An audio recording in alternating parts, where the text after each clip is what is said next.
할렐루야, 우리 은광교회 성도 여러분, 오늘은 8월 11일 수요일입니다. 오늘도 여러분들 슬기로운 묵상 생활로 복된 하루가 되시기를 바랍니다.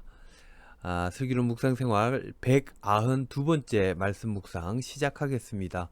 오늘 묵상의 제목은요, 신념 대 신앙입니다.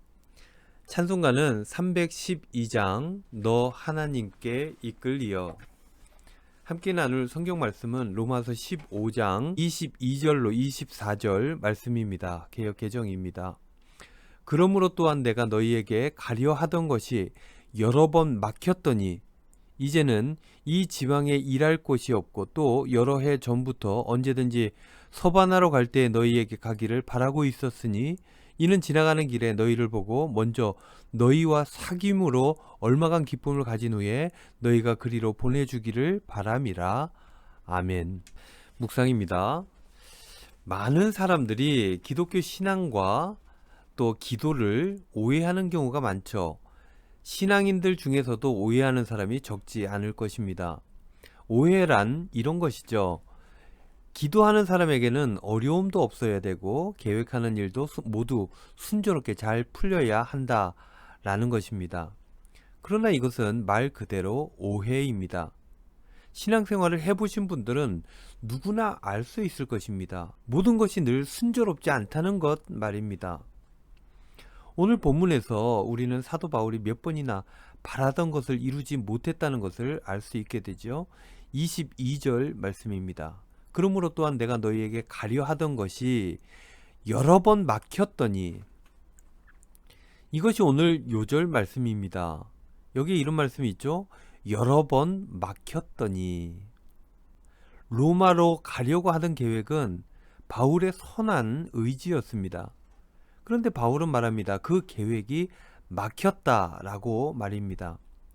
여러분, 사도 바울이 하려고 했던 것을 하지 못하게 된 것이 기도가 부족했기 때문입니까? 그렇지 않다는 건 여러분들 잘 알지 않습니까? 사도 바울은 누구보다 신앙이 열심히 있었습니다. 그는 누구보다 기도를 많이 했습니다. 삼층천이라고 하는 신비 체험을 기도 중에 했던 사람입니다. 그는 신령한 계시를 받았었고 방언 기도도 하는 사람이었습니다. 이러한 바울도 오늘 말씀을 보면 선한 계획을 다 이루지는 못했다는 것입니다. 그런데 이것을 바울은 실패했다 라고 표현하지 않습니다. 이렇게 표현했죠. 막혔다.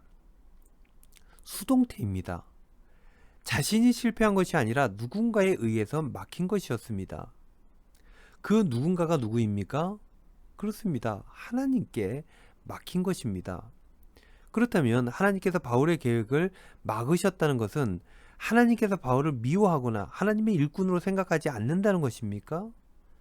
그렇지 않다는 건 우리가 너무나 잘 압니다. 내 문제가 아니기 때문에 우리는 바울의 막힘, 이것을 객관적으로 바라볼 수 있고, 그래서 하나님께서 막으신 것은 다른 더 좋은 계획, 더 좋은 길이 있을 것이라고 우리는 기대하는 것입니다. 사도 바울은 뜻대로 되지 않는 현실을 두고 자책하거나 누구를 비난하며 엉뚱한 곳에 화풀이를 하지 않았습니다. 그 대신 막혀있는 상황들을 받아들이고 주님 뜻 안에서 선한 계획이라면 앞으로 이루어지겠지, 이루어질 것이다 라는 소망을 품고 긍정적으로 생각했습니다.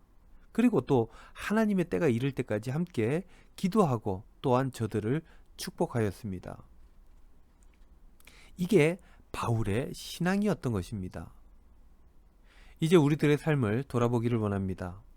우리는 바울의 막힘이 하나님의 뜻과 계획 가운데 있다는 것을 알고 있습니다. 그러나 그러한 막힘이라고 하는 것이 우리의 삶에, 나에게 나타나게 되면 우리는 어떻게 생각합니까? 한 번씩 다 이렇게 생각해 보셨지 않습니까? 하나님이 나를 버리셨다. 적어도 이렇게 생각합니다. 하나님께서 나에게 관심이 없으시다. 객관적으로 스스로의 삶을 보지 못하고 너무나 주관적으로, 그것도 부정적으로 우리들은 생각하곤 한다는 것입니다. 그래서 내게 주어진 분량, 한계, 이런 것들을 받아들이지 못하고 무리하여 억지를 부리기도 하는 것입니다. 그러나 여러분, 이것은 신앙이 아닙니다. 그럼 신앙이 무엇입니까? 신앙이란 매번 하나님의 뜻을 헤아리고, 내 뜻이 아니라 하나님의 뜻을 헤아리고 겸손하게 기도하면서 오래 참는 것, 이것이 바로 신앙입니다. 이루실 일이면 분명 하나님께서 이루실 것입니다. 그리고 잘못된 바람과 기도라면 하나님께서 선한 길로 수정하여 주실 것입니다. 이것을 받아들이고 소망을 가지고 오히려 기쁨으로 살아가는 것, 이것이 바로 신앙인의 삶이다라는 것입니다. 사랑하는 우리 은광교회 성도 여러분, 하나님의 뜻을 헤아리고 겸손하게 기도하며 오래 참을 수 있기를 바랍니다. 이러한 신앙인이 여러분들 다 되시기를 바랍니다. 내 역할을 최선을 다해 감당하되 하나님을 믿음으로 기다릴 줄 아시는 그런 신앙인이 되시기를 바랍니다. 그렇게 할 수 있다면 우리는 어느새 천국과 가까운 삶으로 나가 있게 될 것입니다. 오늘도 여러분 하나님과 동행하심으로 끝내 승리하며 기쁨의 하루를 살아가시기를 우리 주님의 이름으로 축원드립니다. 기도하겠습니다. 주님, 저희들 막히는 일이 없지 않아 있다 할지라도 내 입장에서가 아니라 우리 하나님의 입장을 생각하며 또 하나님의 뜻을 생각하며 그 뜻을 헤아리며 하나님의 처분을 기다릴 줄 아는 지혜로운 신앙인들이 다 될 수 있도록 인도하여 주시옵소서. 끝내 선한 길로 이끌어 주신다는 그 믿음으로 오늘도 신명나는 하루가 될 수 있도록 축복하여 주시옵소서. 감사드리며 예수님의 이름으로 기도하옵나이다. 아멘.